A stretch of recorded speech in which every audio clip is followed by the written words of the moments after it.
Pay close attention. What you're about to see is Bible prophecy being fulfilled.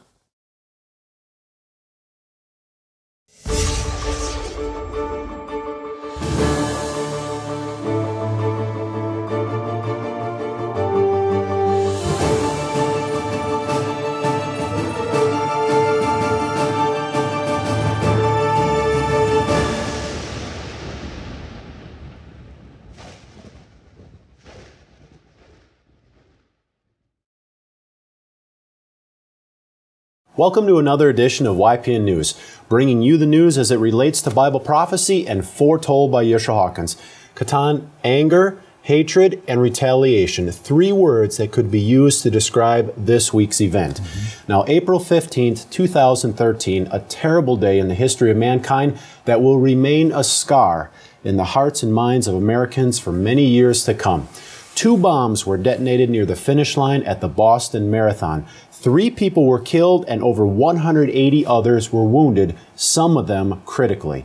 Bystanders reported it sounded like thunder. The explosions went off at the most crowded point of the race as dozens of runners were crossing the finish line after a tiring 26-mile race. The first explosion occurred near the reviewing stands at the finish line, injuring bystanders and knocking many runners off their feet.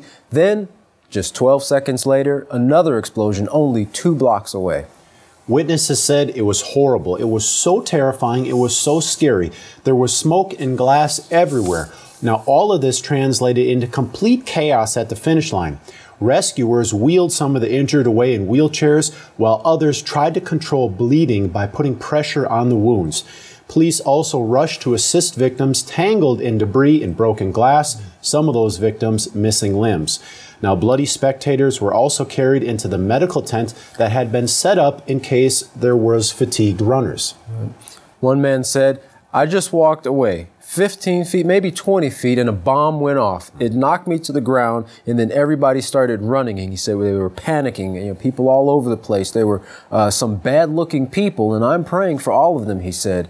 We were trying to put pressure on all of the wounds for everybody, using tourniquets, whatever we could do. He said it was total chaos. Now, Jonathan Elias from a CBS Boston station was nearby, and he said, "I rode over there, and there was body parts. I mean, people had been blown apart." Now, runners who were not harmed were directed away from the chaos, and people were ordered to stay clear of trash cans. Now, Boston police also urged people to go home and avoid any large crowds, just to be on the safe side. Now, the streets in the city of Boston were then sealed off by police. Law enforcement vehicles as well as SWAT teams began securing the area while helicopters watched from the skies. Edward Davis, the Boston Police Commissioner, said people should be calm and they should understand this is an ongoing event and they should understand that we need all the information that we can get. The Boston police said that they believe there were at least 3 bombs. 2 of them were exploded, and one that was discovered unexploded was later defused. 2 Muslim brothers that had obtained citizenship in the United States were quickly identified by police as possible suspects that were responsible for these bombings. One, 19-year-old Johar Tsarnaev, and the other, his 26-year-old brother, Tamerlan Tsarnaev.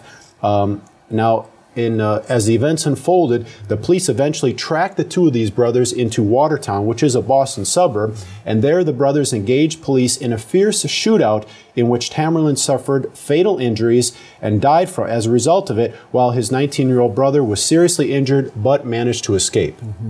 Now, not too much longer after those events unfolded, as authorities were searching the city of Watertown, which is an area is also included in that citywide lockdown, authorities were preparing to call off the search, thinking the suspect had left the area until one homeowner who had come outside to check his boat noticed a rip in the tarp. He climbed up in the boat, saw a lot of blood, and went back inside and called 911. Now, a few minutes later, several officers arrived on the scene, also looked inside the boat, saw some movement, stepped back, then called for backup. Then they saw the object pop up and heard some shots fired and exchanged gunfire themselves. Now, as more officers arrived on the scene, the order was given to cease fire and a tactical plan was formed to get the suspect out of the boat. As the suspect was taken into custody, his Miranda rights were not read to him due to the public safety exception. Of course, the authorities say this is rarely done, but when it is done, it's done to find out information very quickly that could help keep the public safe, such as, is there anyone else, or are there any more bombs, etc., etc. Of course, the goal was to capture him alive to obtain further information. The condition of Jahar was nearing a critical stage as he was shot in the leg and neck in the fierce gun battle with police and had been actually carrying those wounds for about 20 hours. Now, after he was captured, leaving the boat under his own power, it was obvious that he was in a severely weakened state. The question that some suspect the president is going to want to know is, why did you do this? How did you plan this? And did you have help? The last of those three being the most important, did you have help? And we've seen in times past, and as we've reported, even dated back to 2001, 9/11, that the solution that has always been the result of mankind is to go to war, retaliate. You know, and all that does is it brings forth more retaliation, brings more hatred, brings more loss of life. But if you're looking for true solutions that can bring about true peace to you and to family members and just basically everybody throughout the world, contact the Peaceful Solution at www.peacefulsolution.org. Now, we know you've been watching us for a long period of time, so understand that Yisrael Hawkins has been teaching the solutions that bring peace to all mankind for over 40 years. You can find out more information about Yisrael Hawkins and the House of Yahweh by contacting us at the following. Now, you can contact the House of Yahweh by writing the House of Yahweh at the House of Yahweh, P.O. Box 2498, Abilene, Texas 79604. You can call them at 1-800-613-9494. You can also visit them on their website at www.yahweh.com or www.yisraelhawkins.com. You can also email them at info@yahweh.com. And for all numbers outside the United States, please call the number on your screen. Stay tuned for the one man on earth authorized to bring forth the message of peace, Yisrael Hawkins. For all of us here at YPN News, I'm Katan Alexander. And I'm Jeffrey Heimerman. Thank you for joining us.